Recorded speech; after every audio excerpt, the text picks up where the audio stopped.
I am Dr. Luis Carrière from Barcelona, Spain, and I am contributing editor of the Journal of Clinical Orthodontics.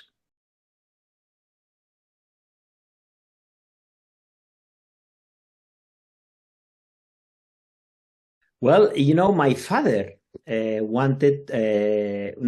father was an orthodontist, and I was admiring him since ever, you know. I was feeling and I was seeing how he was arriving home and all the stories he was telling about the office and all the stories about the beauty of the profession and all the experiences that he was sharing when he was returning home from work. So since the beginning, I wanted to become an orthodontist. So my evolution to the orthodontic profession was very straightforward because I did not have any doubt of it. You know.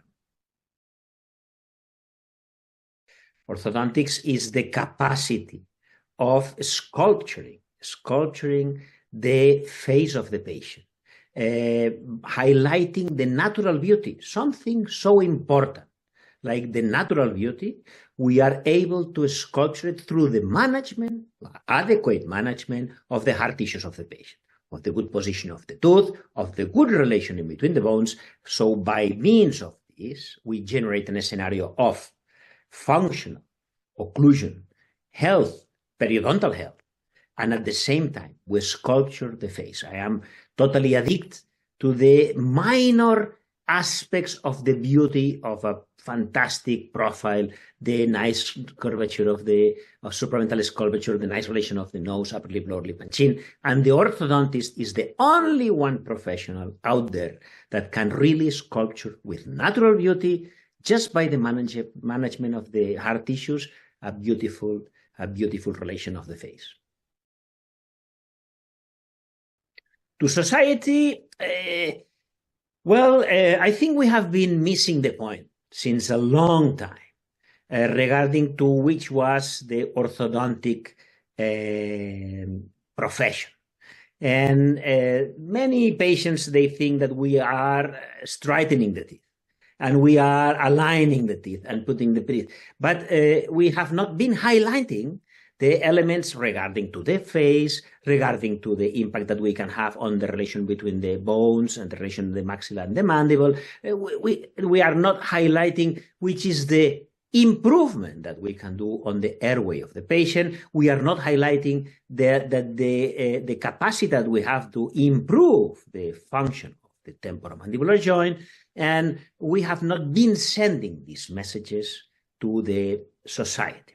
So today, probably is one of the elements, in my opinion, that is giving so much chance of success to these do-it-yourself companies, because at the end of the road, they think that orthodontics is just aligning. So I think the work to do and what we have to do as a profession, as a group of professionals all together, is changing the message and make understand the society that orthodontics is all about face, all about facial aesthetics, all about function, all about oral health, all about temporomandibular joint, all about improvement of the airway, and the global element that covers the orthodontic specialty. Well, I don't share so many things about my personal life, but I am a sailor and I love to sail. And if I could, I would be circumnavigating the world for 5-10 years. If I could be lost in the middle of the seas for a long time, I would be loving to do it, you know. And this is my dream that probably will never do it, but this is my dream. The most difficult case to treat is the case that you don't count with the cooperation of the patient. We cannot adjust the results of a case to the cooperation of a patient. we cannot decrease the expected results that we could arrive to a scenario of cooperation of a patient. When we have a patient that has an open bite and we explain how to position the tongue and the patient is not cooperating with us on this regard, or we are asking for small elements that can improve our profession, this is our treatment, and the patient is not committing with us, then is the most difficult case. If not, orthodontics is flowing beautifully into a beautiful finishing of our cases. The most important things in orthodontics, I think, today is the capacity of the technology to help us into the perfect marriage of the records and the digital area together with the high efficient design, goal-oriented design appliances. To me, it's extremely important that that we have to have good arrows for the diagnosis. We have to have good arrows for the control during the treatment with the digital aspect, but we cannot treat with the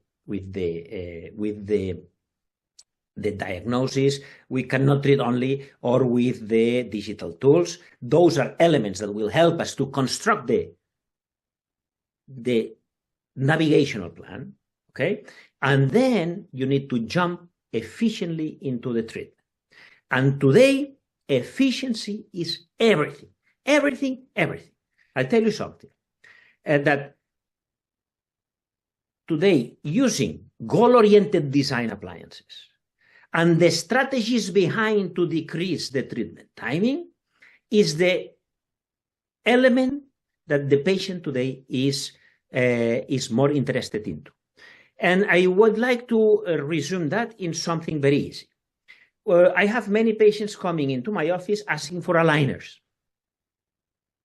And then I say, what about, in many cases, when it's necessary and when it's feasible, what about one approach instead of those aligners that would be this approach and this length? And of course, virtual reality never arrives, or few times arrives into the real reality in once. So we need to do refinements in the middle. So my promises on treatment timing are not predictable, because maybe I'm lying you today, because I don't know how many refinements will be necessary for your case. But what about one approach of 5 months of brackets in and out? Now you are in March, means that in July you're going to be done. End of July, you're done. What about this? And they say, hombre, let me see. My summer vacations is in this, that. I go for braces. And many patients are prioritizing efficiency towards the aligner aspect. This is something that happens to me all the time, every day.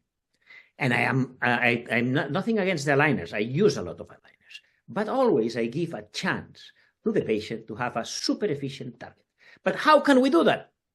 With goal-oriented design appliances that improve the efficiency, the treatment, that boost the efficiency to a next level, and at the same time, a strategy together with them to accomplish super efficient treatment timings.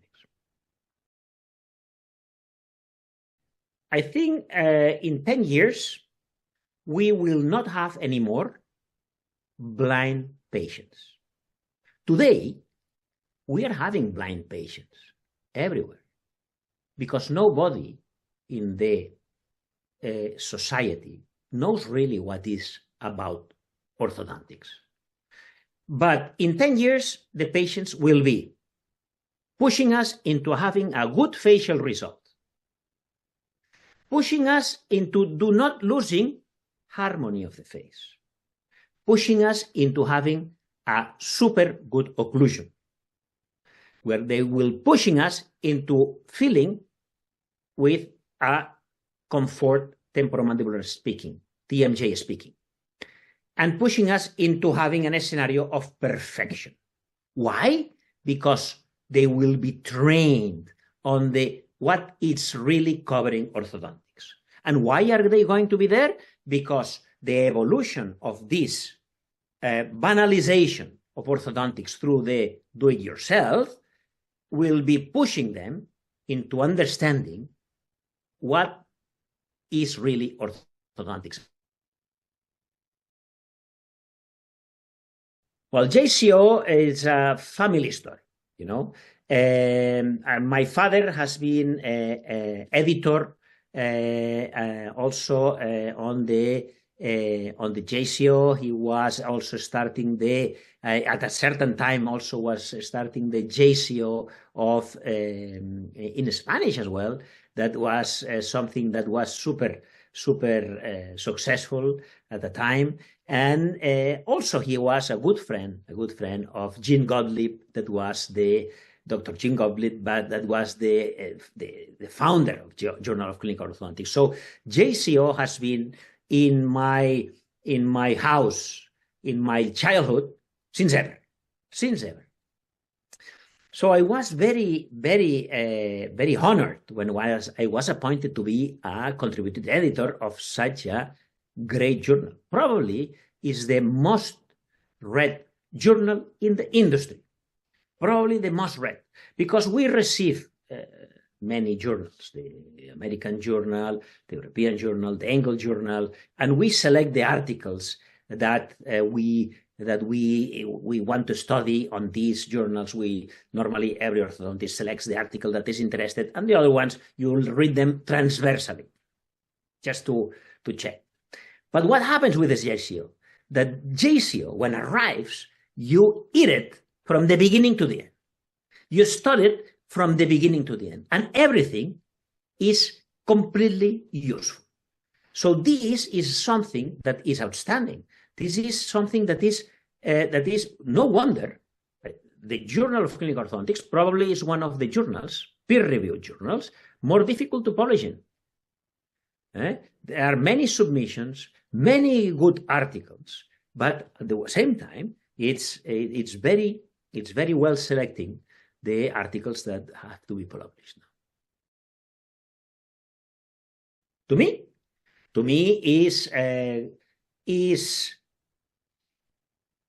good collection of pearls, good collection of techniques, good collection of clinical data that help to improve your practice. To profession, well, to profession, it depends. It depends because it's a journal that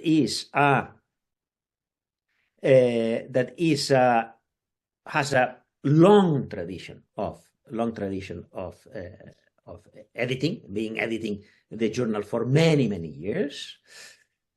For my age, I am 57. My age, orthodontist is the journal, clinical journal, where to go, where to read, where to study, where to take techniques, where to learn new things that are clinical.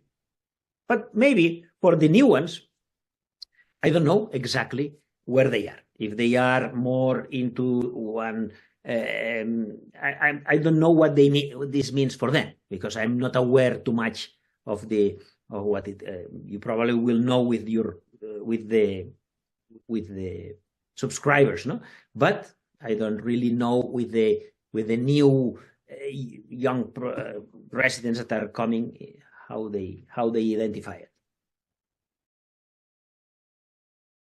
It's different. It's totally different. The Journal of Clinical Orthodontics is a journal that is helping you into having a transversal and very well-sounded group of clinical tips, clinical cases, clinical techniques described and very well explained because when we receive an article, then it comes with the corrections, then it comes back and forth in order to generate a true masterpiece of learning for the reader. Nothing is unnecessary on the reading. Everything has its special sense. Everything has been polished by the authors, but also with the help of the editors that help the author to drive him into the perfection of a nice article for the best use. No? Now, social media is also very interesting, but is a different target. It's a target of the capacity of the human being of communicating with other peers and brainstorming and having a more interactive aspect. Of course, then description that is superficial is there. A description that is not necessary also is there. But then it comes the discussion in between the others. So it's also very interesting, but it's a different concept. Learn, to pinpoint to something related that I have learned in the JCO, it's impossible because I have learned so many things that would not be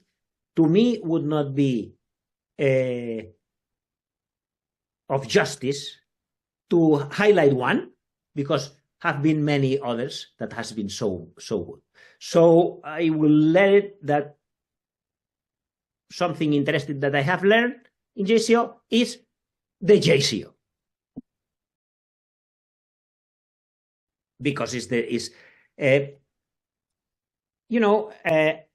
you can learn at the journal of Engel Journal, at the American Journal, European Journal, to the British Journal. You can learn a lot of studies on different aspects, on different basic areas, also on clinical, also on different areas. But JCO has something completely different. JCO is related to give us elements that will be of daily use practice. I think it's worth to subscribe to JCO because not only for the journals that you are going to receive, it's for the journals that you can go back and see what has been published. It's having all the effort that has been done along the many, many years and decades in order to have a fantastic source of learning there. This is like having a perfect tool to help you into looking for techniques. If you have a problem with a canine, you tape it into the JCO and comes everything related to canines. Then you start picking points and saying, oh, look at this one. Was doing this leverage that bam, bam, bam, bam. I'll do it. It's perfectly explained. This is the point. No one does that. Phil, that probably nothing. Probably nothing because I think that life is an evolution. And an evolution that is a necessary step to be better and better. So I like that starting without having the full spectrum and ending up without having the full spectrum also, but having much more elements that, so probably nothing. I like the evolution of learning and learning. Evaluate your level of suffering when you treat your cases. And if you really suffer, look around the technologies, look around the systems, and look if somebody can help you into simplify your practice in terms of treatment and in terms of simplifying the life of your patients.